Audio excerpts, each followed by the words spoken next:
ایسے ماحول میں وہ سمجھتے تھے کہ اگر مسلمانوں کے دل ان کی طرف سے صاف نہ ہوئے تو وہ اس معاشرے کے اندر ایک اچھوت بن کے رہ جائیں گے۔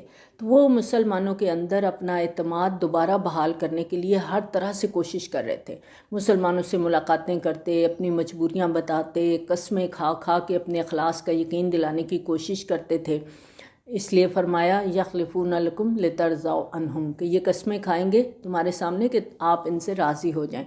فَإِن تَرْضَوْا عَنْهُمْ فَإِنَّ اللَّهَ لَا يَرْضَىٰ عَنِ الْقَوْمِ الْفَاسِقِينَ، تو اگر تم ان سے راضی ہو بھی گئے تو اللہ ان نافرمانوں سے راضی ہونے والا نہیں ہے۔ یعنی اللہ تعالیٰ نے ان کی منافقت کو اتنا کھول دیا کہ اپنی ناراضگی کا اظہار بھی کر دیا کہ اگر نبی صلی اللہ علیہ وسلم ان سے راضی ہو بھی جائیں گے تو اللہ ایسے لوگوں سے راضی نہیں ہوگا۔ الاعراب اشد کفرا ونفاقا واجدر الا يعلموا حدود ما انزل اللہ علی رسولہ واللہ علیم حکیم، یہ بدوی لوگ کفر اور نفاق میں زیادہ سخت ہیں اور زیادہ اس لائق ہیں کہ نہ واقف ہوں اس چیز کی حدود سے جو اللہ نے اپنے رسول صلی اللہ علیہ وسلم پر نازل فرمائی ہے، اور اللہ سب کچھ جاننے والا کمال حکمت والا ہے۔ یعنی اہل مدینہ تو مسلسل نبی صلی اللہ علیہ وسلم کی صحبت سے فیض یاب ہو رہے تھے۔ وہ نبی صلی اللہ علیہ وسلم سے جمعے کے خطبات بھی سنتے تھے، پھر نبی صلی اللہ علیہ وسلم کی نصیحت کا ایک شب و روز سلسلہ ان کے درمیان چلتا رہتا تھا، لیکن یہ بدوی لوگ جو تھے ان کو تعلیم کے ایسے مواقع میسر نہیں تھے، تو کچھ فطری کچھ منطقی وجوہات کی بنا پر یہ کفر میں، شرک میں، نفاق میں، یہ ان مدینے کے لوگوں کی نسبت ان کے اندر یہ خرابیاں زیادہ تھیں۔ وَمِنَ الْأَعْرَابِ مَن يَتَّخِذُ مَا يُنْفِقُ مَغْرَمًا، اور ان بدوؤں میں ایسے لوگ بھی ہیں جو کچھ انہیں خرچ کرنا پڑتا ہے اسے وہ تاوان سمجھتے ہیں، یعنی زکوٰۃ اور عشر وغیرہ کی ادائیگی جو اسلامی نظام حکومت کے تحت ان پر عائد ہوتی ہے، یہ لوگ اس کو تاوان سمجھتے ہیں اور بڑی ناگواری سے ادا کرتے ہیں، اس لیے کہ اس سے پہلے اس علاقے میں کوئی ایسا نظام ہی نہیں تھا اور نہ ہی یہ لوگ اس قسم کی محصولات وغیرہ ادا کرنے کے عادی تھے۔ وَيَتَرَبَّصُ بِكُمُ الدَّوَائِرَ، اور وہ منتظر ہیں تم لوگوں پر کسی گردش زمانہ کے، یعنی بے صبری سے انتظار کر رہے ہیں کہ گردش زمانہ کی وجہ سے مسلمانوں کے خلاف ایسے حالات پیدا ہو جائیں کہ مدینہ کی یہ اسلامی حکومت ختم ہو جائے اور وہ ان پابندیوں سے آزاد ہو جائیں۔ اللہ تعالیٰ فرماتے ہیں علیہم دائرۃ السوء واللہ سمیع علیم، اصل میں بری گردش خود ان کے اوپر مسلط ہے اور اللہ سب کچھ سننے والا، جاننے والا ہے۔ یعنی ان کی جو منافقت ان کے دلوں کا روگ بن چکی ہے وہی اصل برائی ہے جو ان پر مسلط ہے۔ اور ان بدوؤں میں وہ لوگ بھی ہیں جو ایمان رکھتے ہیں اللہ پر اور یوم آخرت پر، اور جو وہ خرچ کرتے ہیں اس کو سمجھتے ہیں اللہ کے قرب اور رسول صلی اللہ علیہ وسلم کی دعاؤں کا ذریعہ۔ یعنی بدوی لوگ سب کے سب کفر میں، نفاق میں کاربند نہیں ہیں اور انفاق فی سبیل اللہ کو تاوان سمجھنے والے نہیں ہیں، بلکہ ان میں سچے مومن بھی ہیں جو نہ صرف یہ کہ اللہ کے راستے میں شوق سے خرچ کرتے ہیں بلکہ اس خرچ کرنے کو وہ اللہ کی قربت کا ذریعہ سمجھتے ہیں، اور انہیں یقین ہے کہ دین کے لیے جب وہ اپنا مال خرچ کریں گے تو اللہ کے رسول صلی اللہ علیہ وسلم کی دعائیں بھی ان کے شامل حال ہو جائیں گی۔ آگاہ رہو، یہ واقعتاً ان کے لیے باعث تقرب ہے، ان قریب اللہ انہیں اپنے رحمت میں داخل کرے گا، یقیناً اللہ معاف فرمانے والا، رحم فرمانے والا ہے۔ والسابقون الاولون من المہاجرین والانصار والذین اتبعوہم بإحسان، اور پہلے پہل سبقت کرنے والے مہاجرین اور انصار میں سے اور وہ جنہوں نے ان کی پیروی کی نیکوکاری کے ساتھ، اللہ ان سے راضی ہو گیا اور وہ اللہ سے راضی ہو گئے، اور اس نے ان کے لیے وہ باغات تیار کیے ہیں جن کے نیچے ندیاں بہتی ہوں گی، ان میں وہ ہمیشہ ہمیشہ رہیں گے، یہی بہت بڑی کامیابی ہے۔ اس آیت کے اندر اہل ایمان کے دو بلند ترین مراتب کا ذکر ہوا ہے، یعنی ٹاپر کا۔ سب سے پہلے سابقون الاولون، اور اس کے بعد والذین اتبعوہم بإحسان، وہ لوگ جنہوں نے ان کی پیروی کی۔ بنیادی طور پہ یہ دونوں ہی گروہ جو ہیں یہ فطرت سلیمہ اور عقل سلیم سے نوازے گئے، لیکن ان کی جو آپس کی درجہ بندی میں فرق ہے وہ ان کی طبیعت اور ہمت کے فرق کے باعث ہے۔ پہلے درجے پر سابقون اولون ہیں، وہ لوگ جو حق کو سامنے آتے ہی فوراً قبول کر لیتے ہیں، اور حق ان کے لیے ایک ایسی قیمتی دولت ہے کہ اس کی قبولیت میں ذرا سی تاخیر بھی گوارا نہیں۔ اتنے باہمت لوگ ہوتے ہیں کہ قبول حق کا فیصلہ کرتے ہوئے وہ کسی نتیجے کے بارے میں نہیں سوچتے، وہ یہ نہیں سوچتے کہ انہیں دنیا کا کیا کچھ چھوڑنا پڑے گا، یا انہیں کوئی تکلیف بھگتنی پڑے گی، یا کسی آزمائش میں سے گزرنا پڑے گا، اور نہ ہی وہ لوگ یہ دیکھتے ہیں کہ ان کے آگے اس راستے پر پہلے کوئی چل بھی رہا ہے کہ نہیں چل رہا۔ اگر نہیں چل رہا تو وہ ذرا رک جائیں، کسی کا انتظار کر لیں، لیکن یہ سب سے پہلے اکیلے اس خطرناک وادی میں کود پڑیں۔ ان سب پہلوؤں پر سوچنے میں یہ وقت ضائع نہیں کرتے، حق کو قبول کرنے میں کوئی سمجھوتا نہیں کرتے، کسی مصلحت کو خاطر میں نہیں لاتے، عقل کے دلائل کی منطق میں نہیں پڑتے۔ اور دوسرے درجے میں وہ لوگ ہیں جو ان سابقون اولون کے اتباع کرتے ہیں، داعی حق کی پکار پر لبیک کہتے ہیں۔ یہ بھی سلیم الفطرت لوگ ہوتے ہیں، حق کو پہلی نظر میں پہچاننے کی صلاحیت رکھتے ہیں، قبولیت کے لیے آمادہ بھی ہوتے ہیں، لیکن ان کی ہمت تھوڑی سی کم ہوتی ہے۔ یہ چاہتے ہیں کہ نئی پگڈنڈی ہے، ذرا رستے کی شکل بن جائے، ہمارے آگے 2-4 لوگ ہمیں چلتے ہوئے نظر آئیں تو ہم بھی ان کے پیچھے چل پڑیں۔ یعنی معاملہ ایسا نہیں ہے کہ ان کی نیت میں کوئی خلل ہے، صرف ہمت کی تھوڑی سی کمی ہے، اور وہ بھی اس لیے کہ ان کی طبیعت ہی اس نہج پہ بنی ہوئی ہے۔ جیسے نبی صلی اللہ علیہ وآلہ وسلم نے فرمایا نا کہ انسان کانوں کی طرح ہے، جیسے چاندی اور سونے کی کانیں ہوتی ہیں، یعنی جس طرح معدنیات کی قسمیں ہوتی ہیں اسی طرح انسانوں کی بھی قسمیں ہوتی ہیں۔ آپ دیکھیں جو سونا ہے، آپ سونے کی جو کچ دھات ہوتی ہے اور اسی سے حاصل ہوگا، چاندی کی اور کو آپ کتنا صاف کر لیں اس کو آپ سونا نہیں بنا سکتے۔ اسی طرح سے انسانوں کی طبیعتوں میں جو بنیادی فرق ہوتا ہے، اس کی وجہ سے تمام انسان برابر نہیں ہو سکتے۔ یہاں پر اللہ تعالیٰ نے سابقون اولون اور ان کے پیروی کرنے میں حق کو قبول کرنے والے خوش نصیب لوگوں کا ذکر ایک ساتھ کیا ہے، کیونکہ یہ جو پیروی کرنے والے ہیں انہوں نے بھی حق کو پوری نیک نیتی سے قبول کیا، اور صرف اللہ کی رضا کے لیے قبول کیا، کوئی غرض کوئی مفاد ان کے پیش نظر نہیں تھا، بس تھوڑی سی ہمت کی کمی تھی جس کی وجہ سے وہ سبقت نہیں کر سکے، لیکن اپنے اخلاص کی وجہ سے، خالص نیت کی وجہ سے دوسرے درجے پر فائز ہونے میں کامیاب ہو گئے۔ اور سابقون اولون میں کون ہیں؟ مہاجرین بھی ہیں اور انصار بھی ہیں۔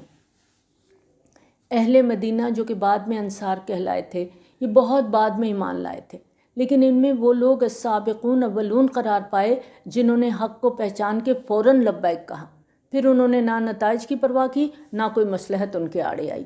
وَمِمَّنْ خَوْلَكُمْ مِنَ الْأَعْرَابِ مُنَافِقُونَ، اور جو تمہارے آس پاس کے بدوی ہیں ان میں منافق بھی ہیں۔ اعلیٰ ترین مراتب والے اصحاب کا ذکر کیا گیا، اب بالکل نچلی سطح کے لوگوں کا تذکرہ ہو رہا ہے۔ وَمِنْ أَهْلِ الْمَدِينَةِ مَرَدُوا عَلَى النِّفَاقِ، اور اہل مدینہ میں بھی جو نفاق پر اڑ چکے ہیں، یہ وہ لوگ ہیں جن کے نفاق کا مرض اب آخری مرحلے میں پہنچ کے لا علاج ہو چکا ہے، اب ان کے ٹھیک ہونے کا کوئی امکان نہیں ہے۔ منافقت کے مرض کی بھی نا ٹی بی کی طرح 3 سٹیجز ہوتی ہیں۔ سب سے پہلے جھوٹے بہانے، یہ آغاز ہوتا ہے منافقت کا، اور بات پہ پھر جھوٹی قسمیں کھانا، یہ دوسری سٹیج ہوتی ہے، اور جب یہ مرض تیسری اور آخری سٹیج پہ آتا ہے تو واضح علامت ہوتی ہے کہ منافقین کی اہل ایمان کے ساتھ ضد اور دشمنی ظاہر ہونا شروع ہو جاتی۔ تو اہل ایمان تو دین کے تمام مطالبات خوشی خوشی پورے کرتے ہیں، اور جس مہم سے بچنے کے لیے منافقین بہانے تراشتے ہیں، اہل ایمان دل و جان سے حاضر ہو جاتے ہیں۔ مومنین کا، صادقین کا یہ رویہ منافقین کے لیے ایک عذاب سے کم نہیں ہوتا، کیونکہ آئے دن پھر ان کی سبکی ہوتی ہے، آئے دن ان کی منافقت کا پول کھلتا رہتا ہے۔ یہی وجہ ہے کہ منافقین کو مسلمانوں سے نفرت اور عداوت ہو جاتی ہے، اور یہی اس مرض کی آخری سٹیج ہے۔ اللہ تعالیٰ فرماتے ہیں لا تعلمهم نحن نعلمهم سنعذبهم مرتين، آپ صلی اللہ علیہ وآلہ وسلم انہیں نہیں جانتے، ہم انہیں جانتے ہیں، ہم انہیں دوہرا عذاب دیں گے، جیسے منافقین مدینہ ہر روز نئے عذاب سے گزرتے تھے۔ ہر روز کہیں نہ کہیں اللہ کے راستے میں نکلنے کا مطالبہ ہوتا، ہر روز انہیں جھوٹی قسمیں کھانی پڑتی، جھوٹے بہانے بنانے پڑتے اپنی جان چھڑانے کے لیے، اس لحاظ سے ان کی زندگی مسلسل عذاب میں تھی۔ ثم یردون الی عذاب عظیم، پھر وہ لوٹا دیے جائیں گے بہت بڑے عذاب کی طرف، یعنی دنیا کا عذاب جتنا بھی ہو آخرت کے عذاب کے مقابلے میں وہ کچھ بھی نہیں ہے۔ تو دنیا کے عذاب جھیلتے جھیلتے ایک دن انہیں بڑے عذاب کا سامنا کرنے کے لیے بھی خود کو پیش کرنا پڑے گا۔ اور السابقون الاولون، اس کے بعد ان کے پیروکار اور پھر منافقین، ان کے ذکر کے بعد اب کچھ ایسے لوگوں کا ذکر آ رہا ہے جو ان دونوں انتہاؤں کے درمیان ہیں، اور ان لوگوں کا ذکر بھی 2 الگ الگ درجوں میں ہوا ہے۔ پہلے جس گروہ کا ذکر آ رہا ہے وہ گرچہ مخلص مسلمان تھے مگر ان میں ہمت کی کمی تھی۔ وہ مسلمانوں کے ساتھ چلنا بھی چاہتے تھے مگر چل نہیں پاتے تھے، کسی قدر چلتے مگر کبھی کوتاہی ہو جاتی، ہمت کر کے آگے بڑھتے کبھی سستی کا غلبہ ہو جاتا، کبھی خام خواہی لیٹ ہو جاتے کسی وجہ سے۔ وآخرون اعترفوا بذنوبہم، اور کچھ دوسرے لوگ ہیں جو اپنے گناہوں کا اعتراف کرتے ہیں، یعنی اپنی کوتاہیوں کو چھپانے کے لیے جھوٹ نہیں بولتے، جھوٹی قسمیں نہیں کھاتے، جھوٹے بہانے نہیں بناتے، بلکہ کھلے عام اعتراف کر لیتے ہیں کہ ہم سے غلطی ہو گئی۔ معمولات زندگی کی مصروفیات، اہل و عیال کی مشغولیات نے ہمیں اتنا الجھایا کہ دینی فرائض کی ادائیگی میں کوتاہی کا ارتکاب کر بیٹھے، اور جب غلطی کا ایسا کھلا اعتراف ہو گیا تو پھر نفاق کے تو کوئی احتمال ہی نہیں۔ تو ایسے لوگوں کو پھر اللہ تعالیٰ توبہ کی توفیق دے دیتے ہیں۔ خلطوا عملا صالحا وآخر سیئا، انہوں نے اچھے اور برے اعمال کو گڈ مڈ کر دیا، نیک اعمال بھی کرتے ہیں مگر کبھی کوئی غلطی بھی کر بیٹھتے ہیں، ایثار اور انفاق بھی کرتے ہیں مگر دنیا داری کے جھمیلوں میں الجھ کر کہیں کوئی کمی بھی ان سے ہو جاتی ہے۔ عسى اللہ ان یتوب علیہم ان اللہ غفور رحیم، امید ہے کہ اللہ ان کی توبہ کو قبول فرمائے گا، یقیناً اللہ بخشنے والا نہایت رحم کرنے والا ہے۔ ایک روایت کے مطابق یہ آیت حضرت ابو البابا رضی اللہ عنہ اور ان کے چند ساتھیوں کے بارے میں نازل ہوئی تھی۔ ان لوگوں سے سستی اور دنیا داری کی مصروفیات کی وجہ سے یہ کوتاہی ہوئی کہ وہ غزوہ تبوک میں نہیں جا سکے، مگر جلدی انہیں احساس ہو گیا کہ ان سے بہت بڑی غلطی ہوئی ہے، چنانچہ انہوں نے شدید احساس ندامت کے باعث نبی صلی اللہ علیہ وسلم کے مدینہ تشریف لانے سے پہلے خود کو مسجد نبوی کے ستونوں سے باندھ لیا کہ اب نبی صلی اللہ علیہ وسلم جب واپس تشریف لائیں گے ہماری توبہ کی قبولیت کا اعلان فرمائیں گے، اپنے دست مبارک سے ہمیں کھولیں گے یا پھر یہیں بندے بندے ہم اپنی جانیں دے دیں گے۔ اور جب نبی صلی اللہ علیہ وسلم واپس آئے تو یہ آیات نازل ہوئیں اور آپ نے تشریف لا کر انہیں کھولا اور خوشخبری سنائی کہ ان کی توبہ قبول ہو گئی ہے۔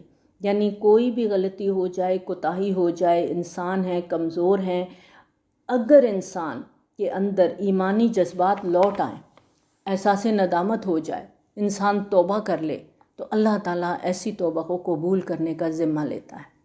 اور ان اصحاب رضی اللہ عنہم کو یہ اعزاز نصیب ہوا کہ ان کی توبہ کی قبولیت کے بارے میں خصوصی حکم نازل ہوا۔ تو ہم سب کے لیے بھی سبق ہے، انسان ہیں، کمزور ہیں، بشری کمزوریوں سے کئی دفعہ غلطیاں ہو جاتی ہیں، کوتاہیاں ہو جاتی ہیں، اسی وقت احساس ہو جائے، اسی وقت اللہ سے معافی مانگ لیں، کسی کے ساتھ زیادتی کی ہے اس کے ساتھ معافی مانگ لیں تو اللہ غفور الرحیم ہے۔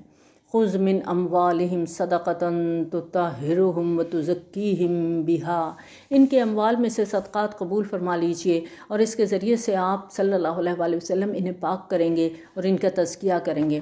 روایت میں آتا ہے کہ یہ اصحاب رضی اللہ عنہم اپنے اموال کے ساتھ خود نبی صلی اللہ علیہ وسلم کی خدمت میں حاضر ہوئے اور توبہ کی قبولیت کے شکرانے کے طور پر انہوں نے کہا کہ ہم اللہ کی راہ میں یہ اموال پیش کرتے ہیں۔ چونکہ یہ لوگ مخلص مومن تھے، صرف سستی کمزوری کے باعث ان سے کوتاہی ہوئی تھی، تو اللہ تعالیٰ نے کمال مہربانی سے نبی صلی اللہ علیہ وسلم کو یہ صدقات قبول کرنے کی اجازت فرمائی، جبکہ منافقین کے صدقات قبول کرنے سے نبی صلی اللہ علیہ وسلم کو منع فرمایا گیا تھا۔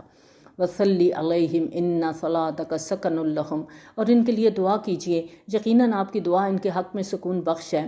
نبی صلی اللہ علیہ وسلم کی دعا ان کے لیے باعث اطمینان ہوگی اور اس سے انہیں تسلی ہو جائے گی کہ ان کی خطا معاف ہو گئی ہے اور ان کی توبہ قبول کی جا چکی ہے۔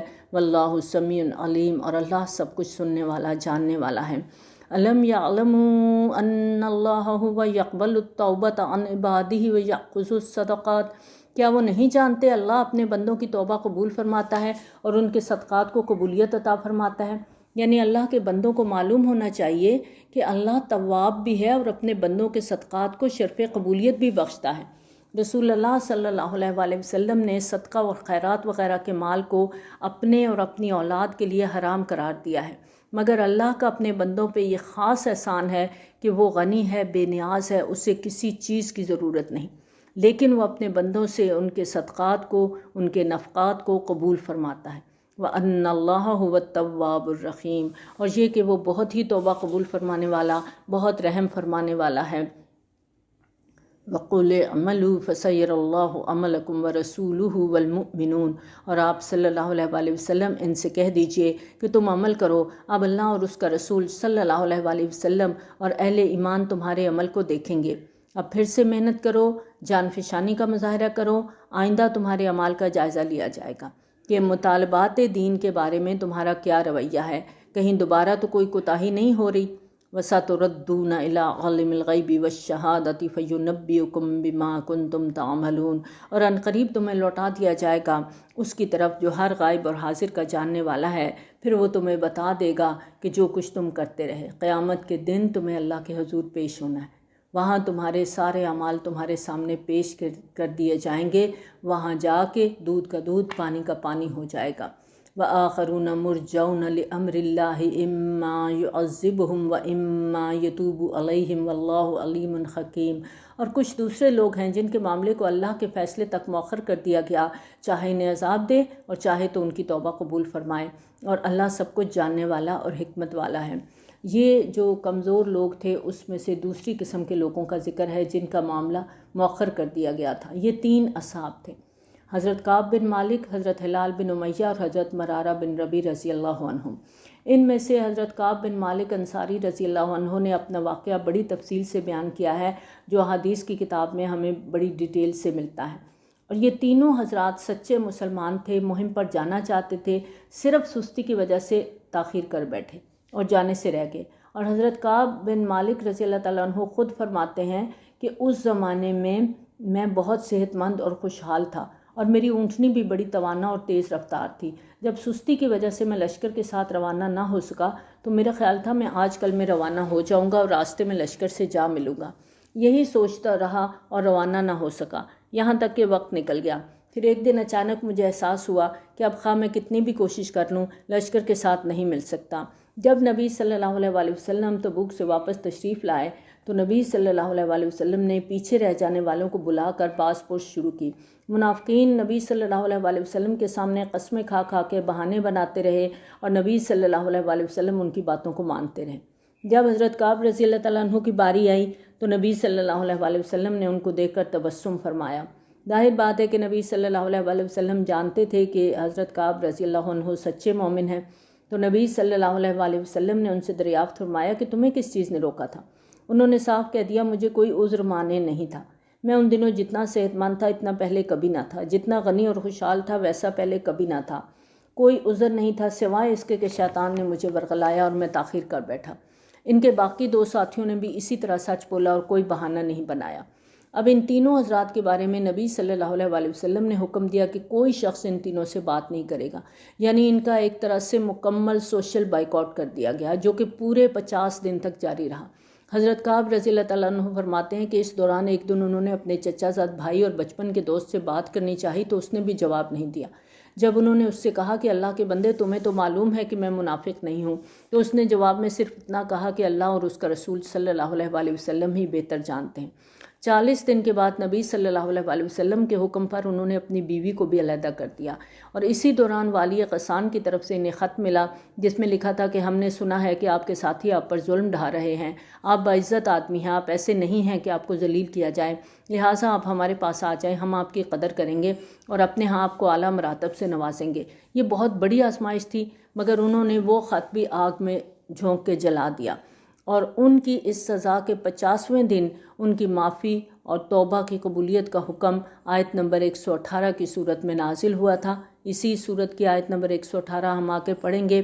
اس طرح اللہ تعالیٰ نے انہیں اس آزمائش میں سرخرو فرمایا، اور بائیکاٹ کے اختتام پر ہر فرد کی طرف سے ان حضرات کے لیے خلوص اور محبت کے جذبات کا جس طرح اظہار ہوا، اور پھر ان تینوں اصحاب نے اپنی آزمائش کے دوران اخلاص اور استقامت کی داستان رقم کی، اور یہ ایک دینی جماعتی زندگی کی مثالی تصویر ہے۔ والذین اتخذوا مسجدا ضرارا وکفرا وتفریقا بین المؤمنین وارصادا لمن حارب اللہ ورسولہ من قبل، اور وہ لوگ جنہوں نے ایک مسجد بنائی ہے نقصان پہنچانے کے لیے اور کفر کے لیے اور اہل ایمان میں تفریق پیدا کرنے کے لیے، ان لوگوں کو گھات فراہم کرنے کے لیے جو پہلے سے اللہ اور اس کے رسول صلی اللہ علیہ وآلہ وسلم سے جنگ کر رہے تھے۔ یہ انہوں نے ایک مسجد بنائی تھی دعوت حق کو نقصان پہنچانے کے لیے، اور یہ منافقین نے مسجد قباء کے قریبی علاقے میں بنائی تھی۔ اس کی تعمیر کے پیچھے ابو عامر راہب کا ہاتھ تھا۔ یہ قبیلہ خزرج کا شخص تھا، زمانہ جاہلیت میں عیسائیت قبول کر کے راہب بن گیا تھا، اور اہل عرب میں یہ بہت بڑے عالم کے طور پر جانا جاتا تھا۔ اور جب نبی صلی اللہ علیہ وآلہ وسلم ہجرت کر کے مدینہ تشریف لائے تو اس وقت تک پورے مدینہ میں اس کا ڈنکا بجتا تھا اور لوگ اس سے بہت زیادہ متاثر تھے، لیکن جب لوگوں کی توجہ اس سے ہٹ کر نبی صلی اللہ علیہ وآلہ وسلم کی طرف ہوئی تو وہ نبی صلی اللہ علیہ وآلہ وسلم کا شدید دشمن بن گیا، اور قریش مکہ کو جب بدر میں شکست ہوئی تو اس کے بعد یہ مکہ میں جا کر آباد ہو گیا اور اہل مکہ کو نبی صلی اللہ علیہ وآلہ وسلم اور مسلمانوں کے خلاف اکساتا رہا۔ غزوہ احد کے پیچھے بھی اسی کی سازشیں تھیں، بلکہ میدان احد میں جب دونوں لشکر آمنے سامنے ہوئے تو اس نے لشکر سے باہر نکل کر انصار مدینہ کو خطاب کر کے انہیں ورغلانے کی کوشش بھی کی۔ اس کے بعد بھی تمام جنگوں میں یہ مسلمانوں کے خلاف کسی نہ کسی انداز میں حصہ لیتا رہا، مگر حنین کی جنگ کے بعد جب اسے محسوس ہوا کہ اب یہاں پر اس کی کوئی جگہ نہیں تو وہ مایوس ہو کے شام کی طرف چلا گیا، لیکن وہاں جا کر بھی وہ مسلمانوں کے خلاف سازشوں میں مصروف رہا۔ اس کے لیے اس نے منافقین مدینہ کے ساتھ مسلسل رابطہ رکھا۔ اسی کے کہنے پر یہ مسجد قائم ہوئی تھی، جو نام کو تو مسجد تھی لیکن حقیقت میں سازشی عناصر کی مکین گاہ اور فتنے کا ایک مرکز تھی، اور وہ قسمیں کھا کر کہیں گے کہ ہم نے تو نیکی ہی کا ارادہ کیا تھا، مگر اللہ گواہی دیتا ہے کہ یہ بالکل جھوٹے ہیں۔ یعنی جب یہ جو منافقین ہیں یہ قسمیں کھا کے اپنی صفائی پیش کرنے کی پوری کوشش کریں گے کہ یہ مسجد بنانے میں ہماری کوئی بری نیت نہیں تھی، ہمارا ارادہ تو نیکی اور بھلائی کا تھا، کہ دوسری مسجد ذرا دور پڑتی ہے تو ہم تمام نمازیں باجماعت ادا نہیں کر سکتے، اس لیے ہم نے سوچا کہ قریب ایک مسجد بنا لیں تاکہ تمام نمازیں آسانی کے ساتھ باجماعت ادا کی جا سکیں۔ اللہ تعالیٰ نے فرمایا لا تقم فیہ ابدا، نبی صلی اللہ علیہ وآلہ وسلم کو حکم دے دیا گیا کہ آپ اس میں کبھی کھڑے نہ ہوں۔ مسجد بنانے کے بعد کیونکہ یہ نبی صلی اللہ علیہ وآلہ وسلم کے پاس آئے تھے کہ آپ مسجد میں تشریف لے آئیں تو بڑی برکت ہوگی، لیکن اللہ تعالیٰ نے آپ کو روک دیا اور آپ وہاں پر نہیں گئے۔ لَمَسْجِدٌ أُسِّسَ عَلَى التَّقْوَى مِنْ أَوَّلِ يَوْمٍ أَحَقُّ أَن تَقُومَ فِيهِ، یقیناً وہ مسجد جس کی بنیاد پہلے دن سے تقویٰ پر رکھی گئی وہ زیادہ مستحق ہے کہ آپ اس میں کھڑے ہوں۔ اس سے مراد مسجد قباء ہے جو قریب ہی تھی، جس کی بنیاد خود نبی صلی اللہ علیہ وآلہ وسلم نے اپنے دست مبارک سے رکھی تھی، اور یہ مقام اس وقت مدینہ کی آبادی سے 3 میل کے فاصلے پر تھا۔ جب نبی صلی اللہ علیہ وآلہ وسلم ہجرت کر کے مدینہ تشریف لے گئے تو اس مقام کو مدینہ میں نبی صلی اللہ علیہ وآلہ وسلم کے پہلے پڑاؤ کی سعادت نصیب ہوئی تھی، اور نبی صلی اللہ علیہ وآلہ وسلم نے اس مقام پر قیام فرمایا اور یہاں پر مسجد قباء کی بنیاد رکھی تھی۔ اس میں وہ لوگ ہیں جو پسند کرتے ہیں کہ وہ پاک رہیں، اور اللہ ایسے لوگوں کو پسند کرتا ہے جو بہت زیادہ پاک رہتے ہیں۔ اصحاب قباء سے جب پوچھا گیا کہ آپ لوگوں کا وہ کون سا عمل ہے جس کی وجہ سے اللہ تعالیٰ نے آپ کی طہارت کی تعریف فرمائی، تو انہوں نے جواب دیا کہ ہم قضائے حاجت کے بعد ڈھیلے بھی استعمال کرتے ہیں اور پانی سے بھی طہارت کرتے ہیں۔ افمن اسس بنیانہ علی تقوی من اللہ ورضوان خیر، تو کیا بھلا جس نے اپنی عمارت کی بنیاد رکھی ہو اللہ کے تقوی اور اس کی رضا پر، وہ بہتر ہے یا وہ کہ جس نے اپنی تعمیر کی بنیاد رکھی ہے ایک ایسی کھائی کے کنارے جو گرا چاہتی ہے تو وہ اس کو لے کر گر گئی جہنم میں۔ یعنی جب انسان کوئی عمارت تعمیر کرنا چاہتا ہے تو اس کے لیے کوئی مضبوط ٹھوس جگہ کا انتخاب کرتا ہے۔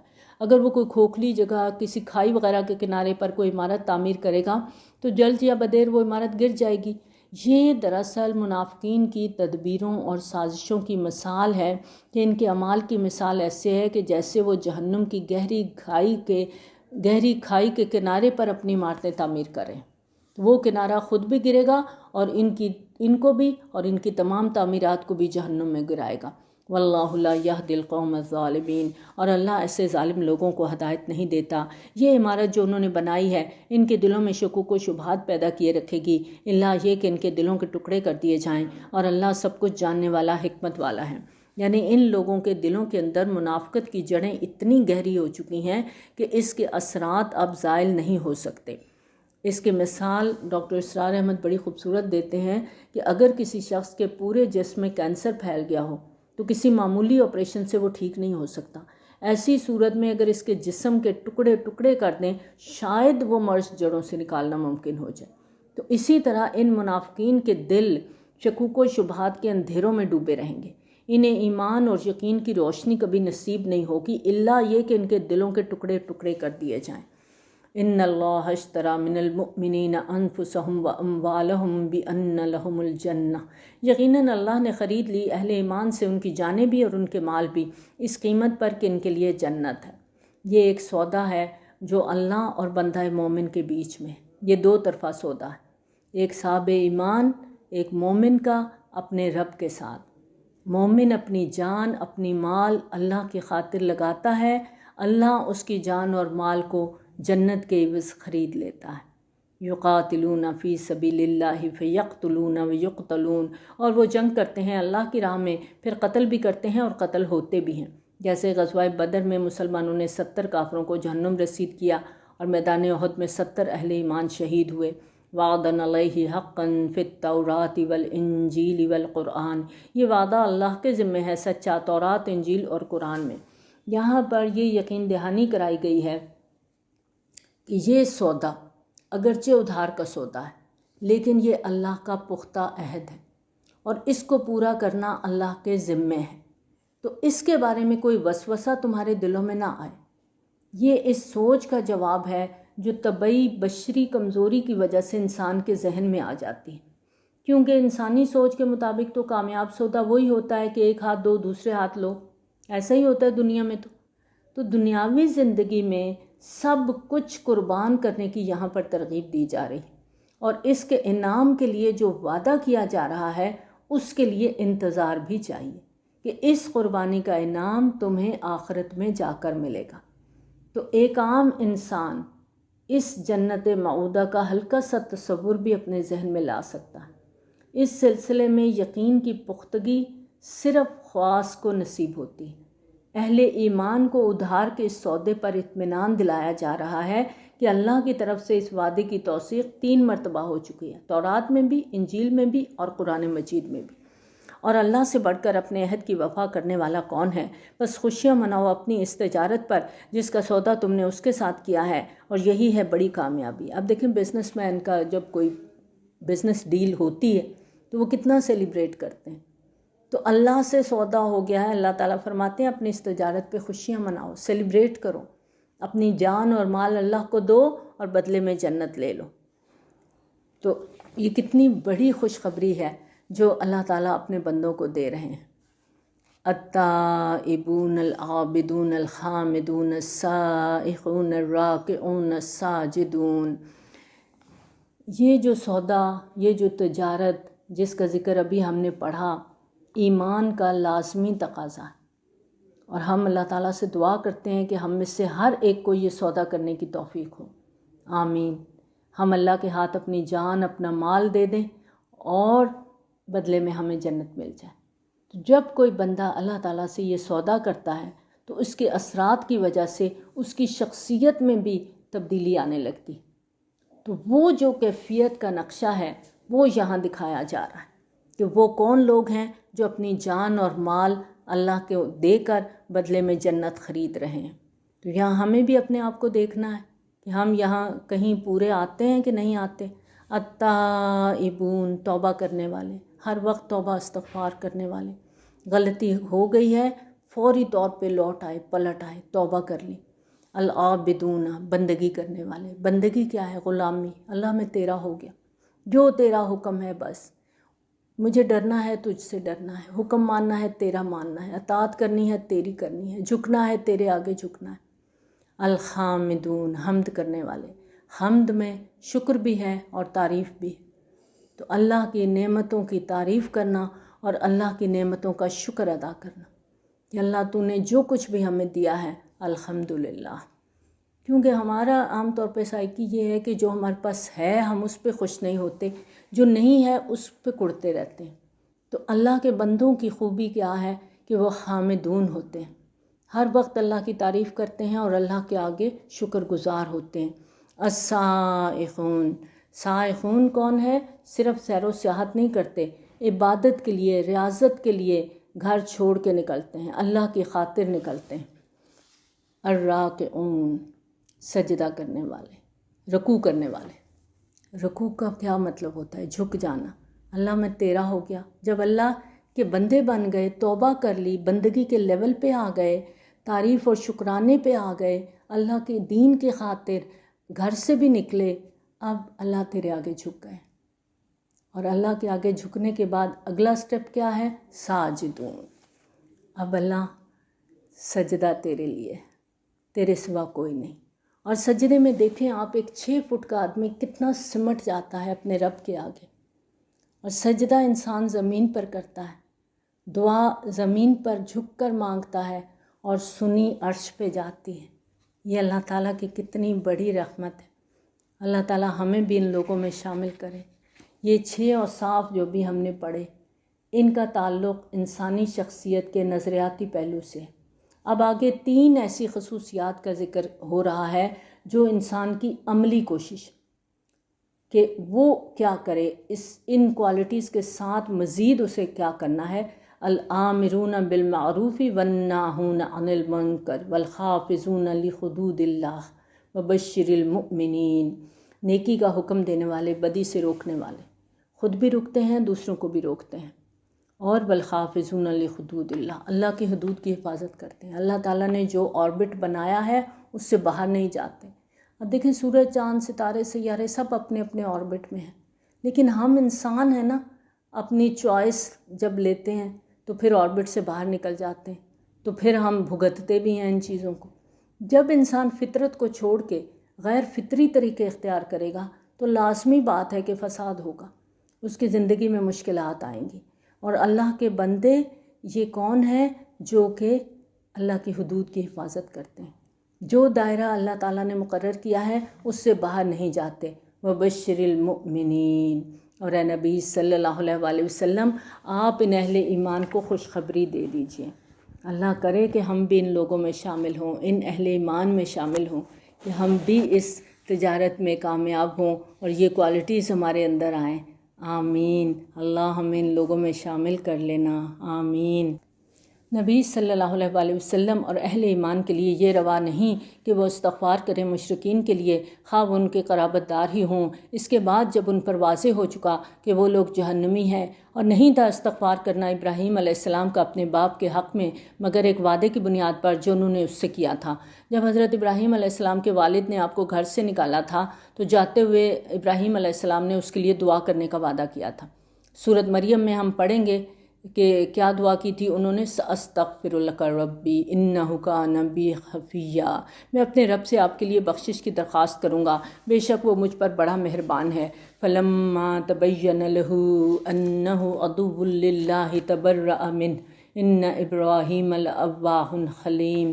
اور جب آپ علیہ السلام پر واضح ہو گیا کہ وہ اللہ کا دشمن ہے تو آپ نے اس سے اعلان بیزاری کر دیا۔ یقیناً ابراہیم بہت درد دل رکھنے والے اور حلیم الطبع تھے۔ حضرت ابراہیم علیہ السلام وعدے کے مطابق والد کی زندگی میں اس کے لیے دعا کرتے رہے کہ شاید اللہ تعالیٰ اسے ہدایت کی توفیق دے دے، لیکن جب اس کی موت واقع ہوگی تو آپ نے اس کے لیے استغفار بند کر دیا، کیونکہ وہ زندگی میں کفر پر اڑا رہا، کفر کی حالت میں اس کی موت ہو گئی، تو ثابت ہو گیا کہ اب اس کے لیے توبہ کا دروازہ بند ہو گیا ہے۔ اور اللہ کا یہ طریقہ نہیں کہ کسی قوم کو گمراہ کر دے اس کے بعد کہ انہیں ہدایت دی ہو، جب تک ان پر واضح نہ کر دے کہ انہیں کس چیز سے بچنا ہے۔ ان اللہ بکل شیء علیم، یقیناً اللہ ہر شے کا جاننے والا ہے۔ یقیناً اللہ ہی کے لیے ہے آسمانوں اور زمین کی بادشاہی، وہی زندہ رکھتا ہے، وہی موت دیتا ہے، اور تمہارے لیے اللہ کے سوا کوئی حمایتی ہے نہ کوئی مددگار ہے۔ اللہ مہربان ہوا نبی صلی اللہ علیہ وآلہ وسلم پر، مہاجرین اور انصار پر، اور جنہوں نے آپ کا اتباع کیا مشکل وقت میں۔ اشارہ ہے تبوک کی مہم کی طرف۔ یہ وہ زمانہ تھا جب خشک سالی کے باعث مدینہ میں قحط کا سماں تھا۔ ان حالات میں اتنے بڑے لشکر کا اتنی لمبی مسافت پہ جانا اور اپنے وقت کی سپر پاور سے مقابلہ کرنا بہت بڑی آزمائش تھی، اور جو لوگ اس آزمائش میں ثابت قدم رہے ان کے لیے رحمت اور شفقت کا اعلان عام ہے۔ من بعد ما کاد یزیغ قلوب فریق منہم، اس کے بعد کہ ان میں سے ایک گروہ کے دل میں کچھ کجی آنے لگی تھی۔ انسانی کمزوری ہے، کہیں نہ کہیں انسان کے اندر کمزوری آ جاتی ہے، جیسے غزوہ احد میں بھی 2 مسلمان قبائل بنو حارثہ اور بنو سلمہ کے لوگوں کے دلوں میں عارضی طور پہ تھوڑی سی کمزوری آئی، پھر اللہ نے ہمت بندھا دی۔ ثم تاب علیہم انہ بہم رؤوف الرحیم، پھر اللہ نے ان پر رحمت فرمائی، یقیناً وہ ان کے حق میں بہت مہربان اور رحم فرمانے والا ہے۔ وعلی الثلاثۃ الذین خلفوا، اور ان 3 پر بھی جن کا معاملہ مؤخر کر دیا گیا تھا۔ یعنی یہ کون 3 تھے جن کا ابھی ہم نے پیچھے پڑھا تھا آیت نمبر 106 میں، کعب بن مالک، ہلال بن امیہ اور مرارہ بن ربیع رضی اللہ عنہم۔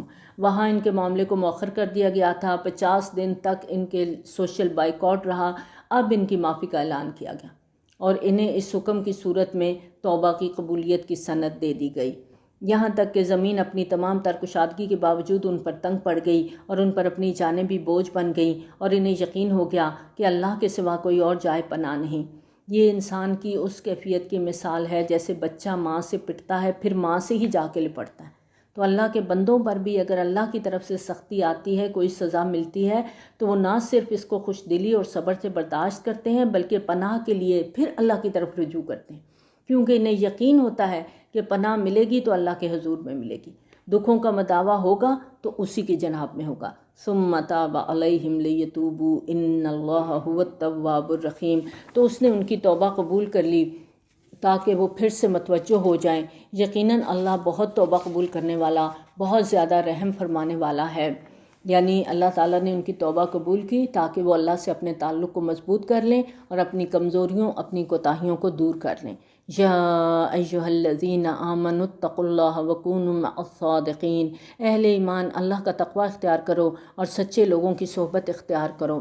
یہ گویا اہل ایمان کے لیے جماعتی زندگی اختیار کرنے کا حکم ہے۔ نیک لوگوں کی صحبت اختیار کرنے اور جماعتی زندگی سے منسلک رہنے کے بہت سے فوائد اور برکتیں ہوتی ہیں، جیسے کہ سورۃ الانعام کی آیت نمبر 71 میں ہم نے پڑھا تھا، لہو اصحاب یدعونہ الی الہدی ائتنا، اس کے ساتھی اس کو سیدھے راستے کی طرف پکار رہے ہیں کہ آؤ ہماری طرف۔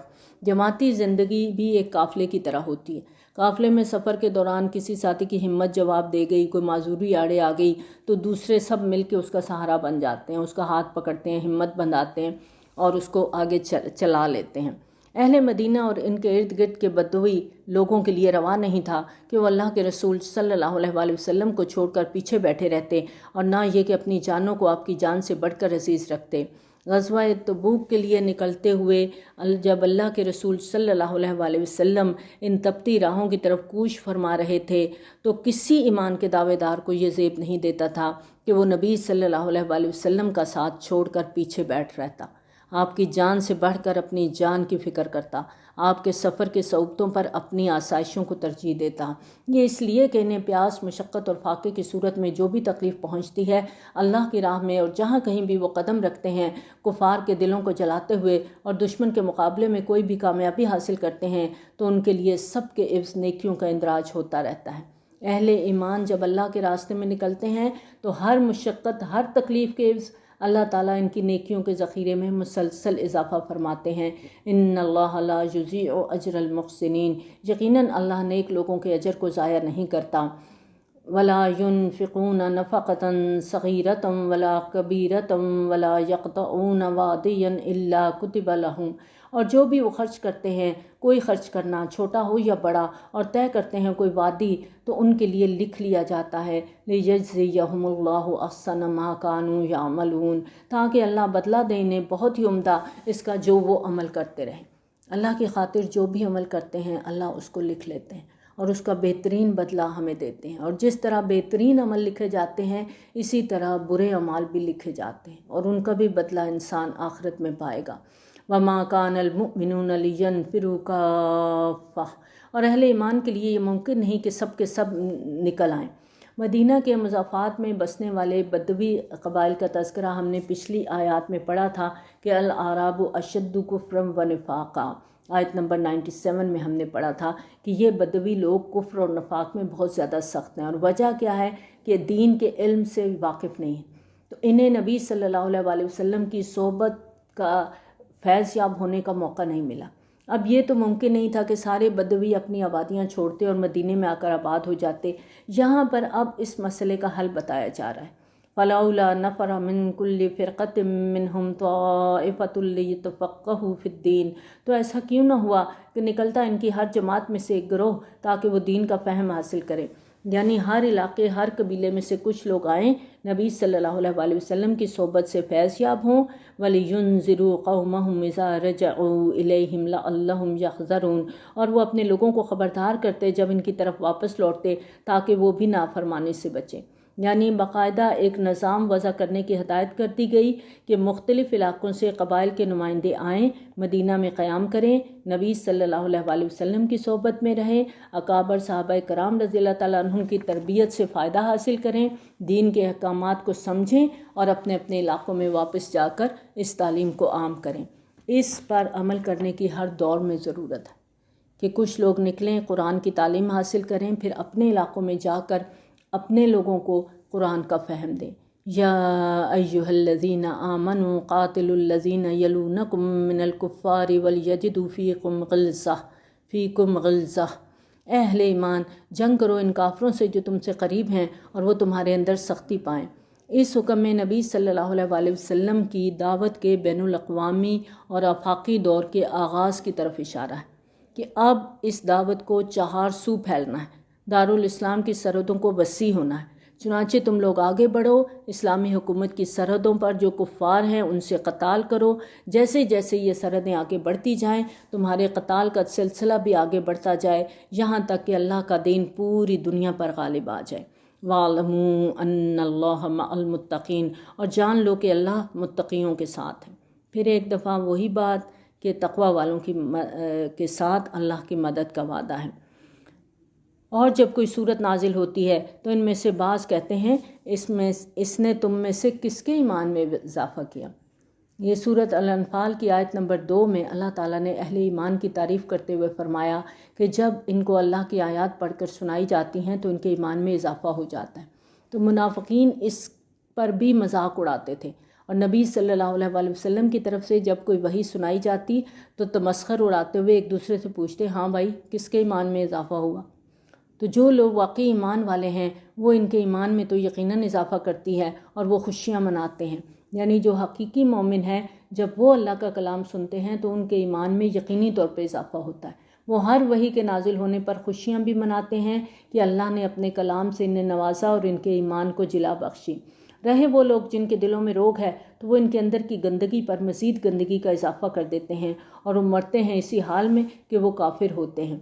یعنی جن کے دلوں میں روگ ہے تو ان کی گندگی مزید گند کا اضافہ کر دیتی ہے۔ بالکل ایسے ہی ہے جیسے کیچڑ والی زمین ہو، اس پہ بارش پڑے تو اس کو اور زیادہ بدبودار کر دیتی ہے، اور یہی بارش جب ہری بھری زمین پر پڑتی ہے، زرخیز زمین پر، تو اس کو اور نکھار دیتی ہے۔ تو یہ جو جن کے دلوں میں بیماری ہے، جو منافقت ہے جن کے اندر، تو یہ آیات ان کی گندگی کو مزید بڑھا دیتے ہیں۔ اولا یرون انہم یفتنون فی کل عام مرۃ او مرتین، کیا یہ منافقین دیکھتے نہیں کہ ہر سال انہیں آزمایا جاتا ہے، ایک بار یا دو بار، چاہے قتال کا مرحلہ ہو یا کوئی اور آزمائش کا موقع ہو، سال میں ایک دو مرتبہ ان کا امتحان ہو ہی جاتا ہے، جس سے ان کی منافقت کا پردہ چاک ہوتا رہتا ہے۔ ثم لا یتوبون ولا هم یذکرون، پھر نہ یہ لوگ توبہ کرتے ہیں نہ ہی نصیحت اخذ کرتے ہیں۔